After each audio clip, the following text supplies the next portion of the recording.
Bonjour à toutes et à tous, bienvenue dans ce nouveau panorama de la semaine. J'espère que vous allez bien. Alors cette semaine, je veux vous parler évidemment de la situation en Palestine, de la réforme de l'assurance chômage qui fracture la Macronie. Je veux vous parler de l'autoritarisme de cette Macronie et de la saignée sans précédent qu'ils veulent faire à notre pays alors que les services publics sont déjà à l'os. On parlera de l'aide sociale à l'enfance et puis de la bollorisation de la Macronie. Générique.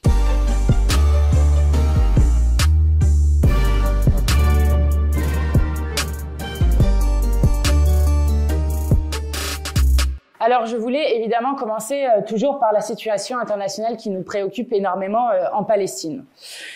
D'abord, il y a eu encore un franchissement de seuil cette semaine dans l'horreur qui est vécue par le peuple palestinien avec la fin du siège qui a été fait sur l'hôpital Al-Shifa, qui était le dernier hôpital, un des derniers hôpitaux en fonctionnement, qui fait qu'aujourd'hui à Gaza, il n'y a plus aucun des hôpitaux qui fonctionnent correctement, où pendant 2 semaines, l'armée de Netanyahou a assiégé sans eau, sans nourriture, sans médicaments, un hôpital avec des patients qui, pour certains, ils sont morts.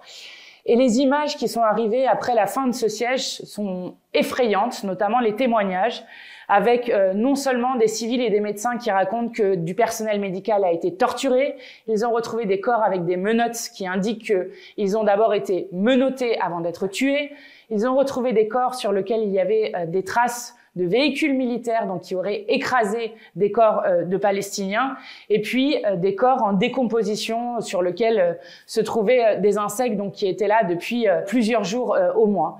C'est un franchissement de seuil parce que, je le rappelle, les hôpitaux sont des zones qui sont consacrés par le droit international. Et là, on assiste à des témoignages d'une barbarie sans nom qui nous inquiète énormément et qui continue de nous faire appeler au cessez-le-feu immédiat et inconditionnel. Et je salue toutes celles et ceux qui ont été en manifestation samedi dernier. Il faut continuer de se mobiliser. Et tous ceux qui reviennent, que ça soit de Cisjordanie ou de la bande de Gaza, nous disent que les Palestiniens regardent notre mobilisation. Donc, continuons à nous mobiliser. Nous sommes d'autant plus inquiets que nous alertons depuis maintenant des mois sur le risque d'expansion du conflit. Or, il y a eu une frappe israélienne qui a frappé le consulat iranien, faisant 13 morts, avec l'Iran qui a annoncé qu'il allait mener des représailles suite à cette frappe. Donc, c'était le consulat iranien à Damas, en Syrie. Si l'Iran se met dans cette guerre, ça veut dire une régionalisation du conflit qui serait pire que tout. Et donc, nous craignons que le conflit s'accroisse encore.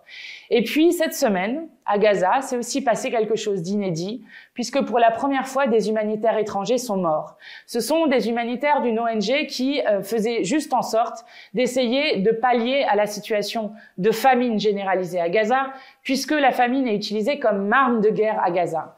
Or, 7 humanitaires sont morts. Et qu'a dit le gouvernement d'extrême droite de Netanyahou? Que c'était un incident tragique et que c'était effectivement du fait des frappes israéliennes qu'ils avaient été tués. D'abord, le vocabulaire ne va pas du tout. Lorsque des humanitaires meurent, incident ne convient absolument pas. Ça, c'est la première des choses. La deuxième chose, c'est qu'il faut bien prendre conscience que dans ce conflit qui malheureusement est en train de battre des records du monde de plus en plus, c'est la guerre qui, en 30 ans, a tué le plus d'humanitaires de toutes les guerres en 30 ans. Et ceux qui en ont payé le plus lourd tribut sont évidemment les salariés palestiniens de l'Organisation des Nations Unies pour les réfugiés palestiniens. Et je veux ici saluer toutes celles et ceux qui essayent de venir en aide au peuple palestinien dans ce génocide qui est en cours. La question qui est posée, c'est de savoir si ces humanitaires sont visés. Parce qu'il n'est pas possible d'avoir autant, alors que, par exemple, l'ONU donne les positions sur lesquelles, notamment au début du conflit, dans lesquelles étaient réfugiés des salariés de l'UNRWA, eh bien, comment se fait-il que ça soit justement ces endroits qui soient ciblés? Donc, je veux évidemment apporter toute ma compassion, mes condoléances aux familles des victimes et rappeler notre admiration totale et notre solidarité totale à toutes celles et ceux qui essayent d'aider le peuple palestinien face à ce génocide. Donc nous sommes dans un moment où l'escalade continue et malgré le vote qui a eu lieu au Conseil de sécurité la semaine dernière maintenant, qui avait voté pour la première fois un cessez-le-feu pour 2 semaines, eh bien ce cessez-le-feu n'arrive pas, ce qui veut dire qu'il faut passer des paroles aux actes et notamment nous attendons toujours la décision de la France sur le moratoire sur les armes. Vendredi, plus de 100 parlementaires à mon initiative écriront à Emmanuel Macron pour exiger que la France interdise de vendre des armes à Israël. Il faut cesser l'accord de coopération entre l'Union européenne et Israël. Il faut que la France présente au Conseil de sécurité de l'ONU une résolution pour le cessez-le-feu immédiat et surtout permanent, pas seulement pour 2 semaines. Et puis l'Espagne a annoncé qu'elle allait le faire de manière imminente. Qu'attend la France pour enfin reconnaître l'État de Palestine?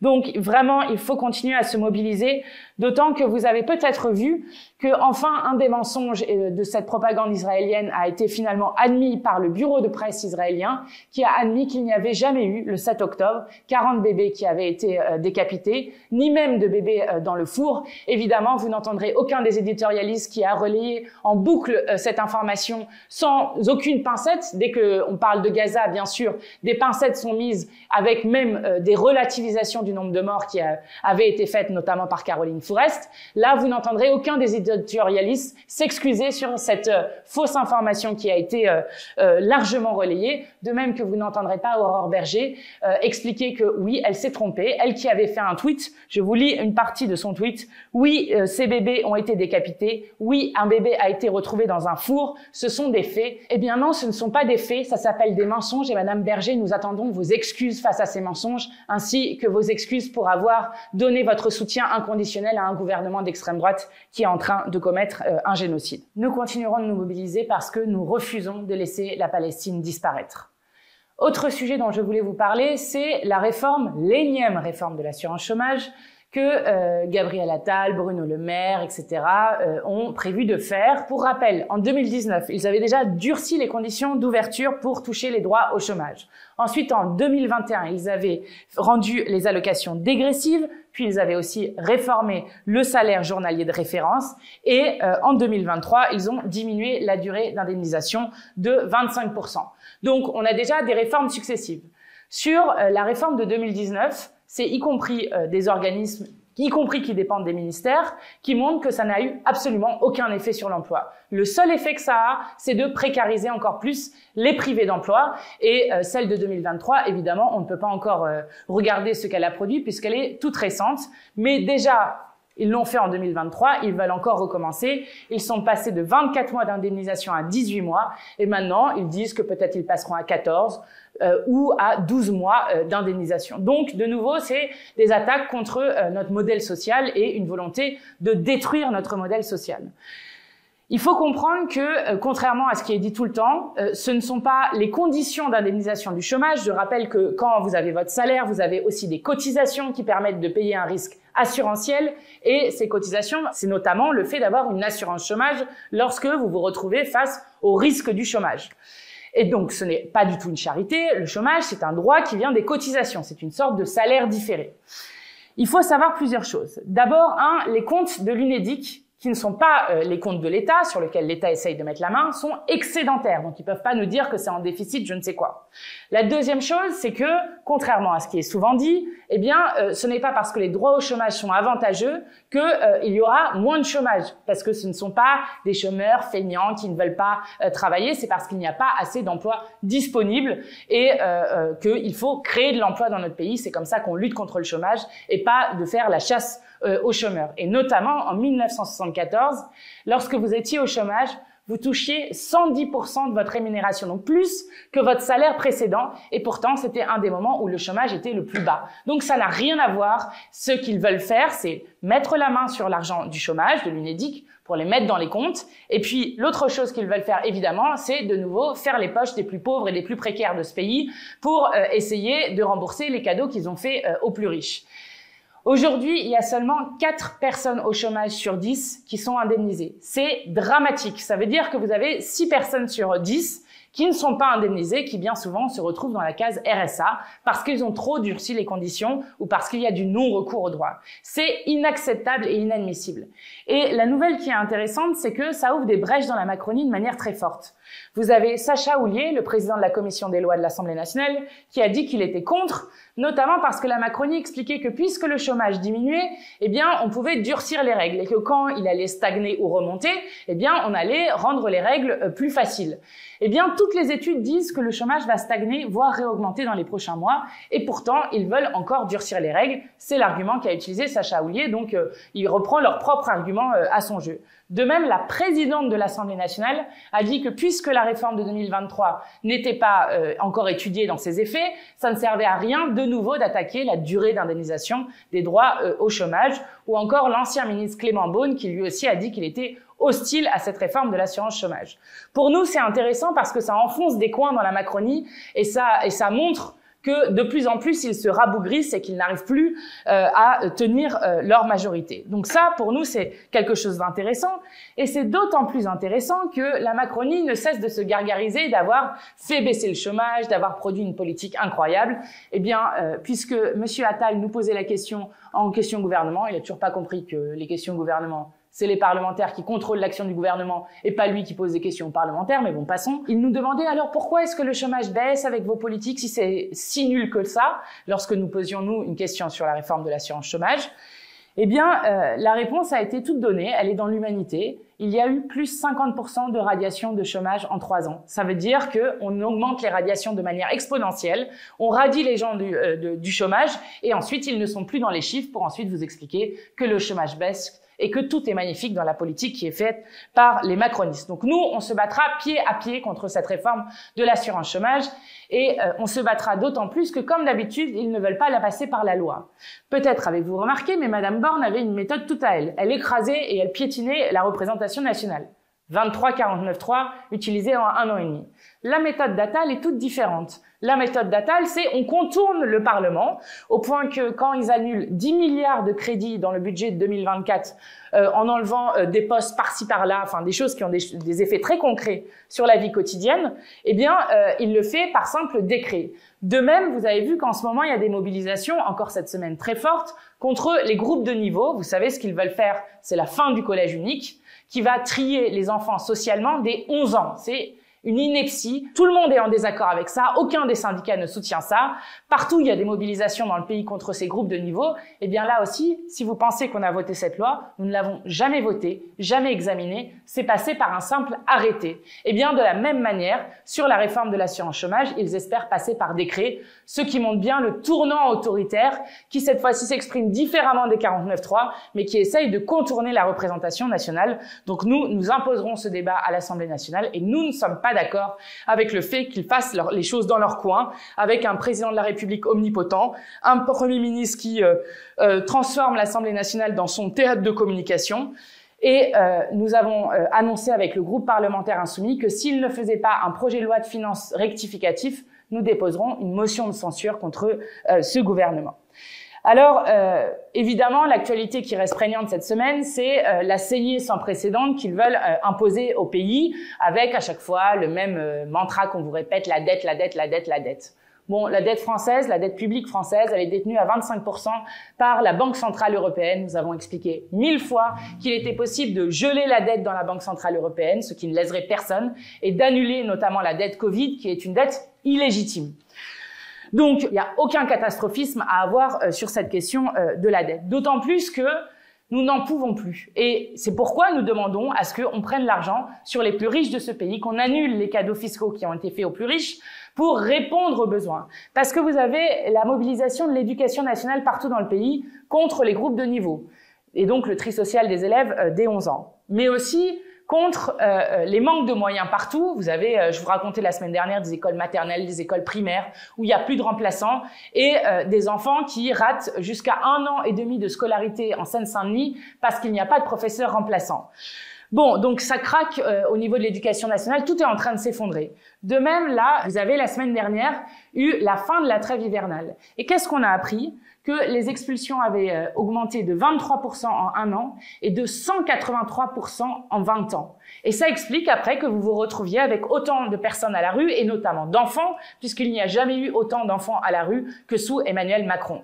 Et de même, cette semaine, c'est la fin des choix sur Parcoursup, et je voudrais vraiment redire mon plein soutien à tous les lycéens qui sont confrontés à ce système de tri absurde qui est fait sur Parcoursup. Là aussi avec des effets qui sont désastreux. Notamment, on a eu une ministre hier, lors d'un débat sur l'aide sociale à l'enfance, qui nous expliquait qu'elle était favorable au fait de supprimer Parcoursup sur les métiers sociaux. Bon, bah très bien, on prend, elle a dit ça. Bah faites-le, supprimez-le, et puis il faudra aussi le supprimer sur tous les métiers médicaux, puis ensuite sur tous les autres métiers, et à la fin, il faudra juste tout simplement abroger Parcoursup. C'est ce que nous demandons depuis maintenant des années, parce que nous refusons qu'on trie là aussi socialement les élèves et qu'on ne leur permette pas de suivre les études qu'ils souhaitent. Bref, voilà le chaos dans lequel nous a enfermés 7 ans de Macronie, et ça, à chaque fois, ils font semblant de s'en défausser, mais à chaque fois, c'est leur bilan qui est pointé sur cette question. Et ça m'amène à un dernier point, parce qu'on parle beaucoup, évidemment, de l'hôpital public, de l'éducation nationale. Il y a un autre secteur, alors parmi beaucoup d'autres, malheureusement, mais il y a un autre secteur qui est en train de s'effondrer sous nos yeux, c'est l'aide sociale à l'enfance. Vous savez, ces enfants qui sont victimes de sévices, de violences à la maison et qui sont donc placés sous la protection de l'aide sociale à l'enfance. On a un gouvernement qui n'a eu de cesse de culpabiliser les parents en disant « si vous ne vous occupez pas bien de vos enfants, alors vous aurez des amendes, des sanctions, voire des travaux d'intérêt général ». Eh bien, le premier parent irresponsable, c'est l'État. Parce que l'État a en charge ses enfants avec les départements qui gèrent l'aide sociale à l'enfance, et les chiffres sont absolument catastrophiques. 40% des personnes sans abri nées en France, dans ce pays, qui ont moins de 25 ans, sont des anciens enfants placés. Donc vous avez une surreprésentation des anciens enfants placés dans la rue. Ensuite, 13% des enfants placés seulement obtiennent leur brevet des collèges, quand c'est 80% en moyenne dans le pays. Et plus de 50% des jeunes femmes mineures, des jeunes filles mineures qui se prostituent dans ce pays sont des jeunes filles qui sont à l'aide sociale à l'enfance. C'est dramatique. Et il y a une série de drames comme ça qui se sont écoulés. Un des derniers en date, c'est Lily, qui avait 15 ans, qui est morte. Elle s'est pendue dans un hôtel, alors que nous avons voté une loi en 2022 qui s'appelle la loi Taquet, qui interdit le placement en hôtel des enfants vulnérables. Parce que comme ils n'ont plus assez de place, ni dans les foyers, ni dans les familles d'accueil, eh bien, ils mettent des enfants dans des situations en plus de grande fragilité, qui souvent ont vécu des violences. Ils les mettent dans des hôtels, seuls, livrés à eux-mêmes, avec des drames comme la mort de Lily, qui n'aurait jamais dû mourir. Et pourquoi est-ce qu'elle a pu être mise en hôtel? Eh bien, parce que le gouvernement n'avait pas publié les décrets d'application. Et maintenant, ils ont publié les décrets d'application et en fait, Lily pourrait toujours être en hôtel, puisque les seules personnes qui sont vraiment interdites d'aller en hôtel sont les enfants en situation de handicap. Nous demandons l'interdiction complète de tous les placements en hôtel et qu'enfin on mette des moyens pour l'aide sociale à l'enfance, parce que c'est insupportable que des enfants qui sont en plus les plus fragiles de ce pays se retrouvent dans cette situation, d'autant qu'avec la loi immigration, ils ont voté eh bien une inégalité de droit entre les enfants placés à l'aide sociale à l'enfance selon leurs papiers et leur nationalité. Et ça aussi, c'est insupportable, parce que ça veut dire que des mineurs non accompagnés vont se retrouver sans rien à la rue à 18 ans, avec ce qui pèse sur des jeunes majeurs de 18 ans quand ils se retrouvent seuls à la rue, c'est-à-dire des menaces de violence sur eux, des menaces de viol, voire des menaces de mort sur le fait d'être livrés seuls à la rue. Eh bien, nous n'acceptons pas qu'on trie les enfants selon leur nationalité. C'est là aussi contraire au droit international, et la France s'est fait condamner à de multiples reprises sur justement le respect du droit des enfants. Donc que l'État commence par s'occuper des enfants dont il doit s'occuper, et quand on aura réussi, je l'espère le plus rapidement possible, à améliorer le sort des enfants placés, ça voudra dire qu'on aura réussi à améliorer le sort de l'ensemble des enfants dans ce pays. Et nous plaidons pour qu'on recentralise l'aide sociale à l'enfance, qui est aujourd'hui décentralisée pour les départements, avec autant d'aide sociale à l'enfance que de départements. Et ça, c'est insupportable que des enfants n'aient pas les mêmes droits selon le lieu où ils vivent. On vient de gagner une commission d'enquête à l'Assemblée nationale. Les Insoumis y ont contribué et on continue ce travail-là. On était mercredi dans un débat qui était à notre initiative, justement pour exiger des réponses du gouvernement. Bon, ils ont donné aucune réponse, hein, à part faire de la langue de bois. Mais en tout cas, nous, on continuera ce combat, notamment dans cette commission d'enquête qui va durer 6 mois. Enfin, je voulais vous parler d'un dernier sujet, c'est que vous savez, donc chaque année, on a un droit de tirage pour la commission d'enquête. Donc c'est une seule commission d'enquête qu'on peut faire. Nous, on a demandé un droit de tirage sur la question des canaux de diffusion des médias, puisqu'ils doivent respecter une charte de l'Arcom, qui doivent être réattribués en 2025. Donc, on a demandé une commission d'enquête sur le fait de savoir si les médias respectaient la charte pour avoir justement les canaux de diffusion. Alors, cette commission d'enquête, elle fait un travail depuis plusieurs mois. C'est Aurélien Saint-Toul qui en est rapporteur. Et puis, vous avez un président qui est un président macroniste de cette commission d'enquête. Elle doit terminer ses travaux le 7 mai, donc avec un certain nombre de recommandations qui doivent être données, et je l'espère, certaines des chaînes, notamment celles détenues par le milliardaire d'extrême droite Bolloré, qui, je l'espère, n'auront plus de canaux attribués et n'auront plus ainsi les moyens de faire leur guerre civilisationnelle d'information, comme aime à le dire Bolloré. Il se trouve que le président de la commission d'enquête, Quentin Bataillon, a été tranquillement sur le plateau d'Hanouna, donc sur C8, pour non seulement lui expliquer qu'il respectait parfaitement la charte de l'Arcom, ce qui n'est absolument pas le cas. Certes, il y a les règles de l'Arcom. Certes, TF1 et TMC respectent les règles, comme vous les respectez, des temps de parole, etc. Donc ça, c'est la première des choses. Deuxième chose, pour tranquillement accepter un cadeau d'un t-shirt qui se moque de la commission d'enquête qu'il préside. Donc vraiment, il n'a aucune dignité dans cette séquence.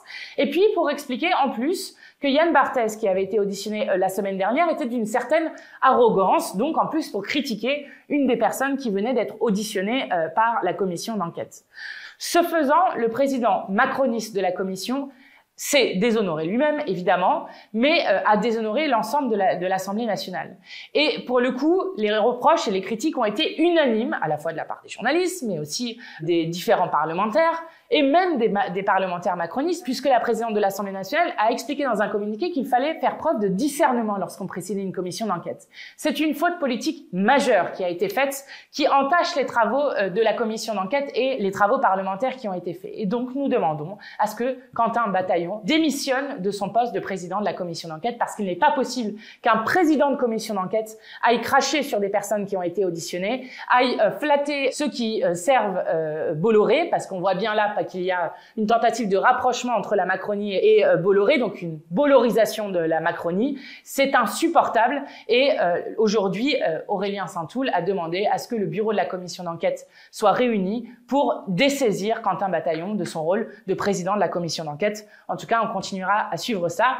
Enfin, pour la recommandation cette semaine, de manière assez exceptionnelle, je vais vous inviter à aller regarder ce qu'a fait un des députés du groupe Insoumis, qui a fait beaucoup de médias cette semaine pour présenter un travail là aussi de 6 mois, qui est un gros travail qui a été fait dans le cadre d'une mission d'information sur le financement public des établissements privés.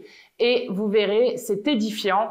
Notamment, Paul Vannier montre, puisque c'est son initiative, montre que on dépense entre 10 et 12 milliards pour les établissements et l'enseignement privé dans ce pays, dans une opacité vraiment totale, au point que ces établissements ne sont tellement pas contrôlés que Paul Vannier a démontré dans ce rapport qu'il fallait 1500 ans pour pouvoir auditer l'ensemble des établissements privés au rythme où l'on va actuellement et avec les moyens de contrôle qu'il y a actuellement.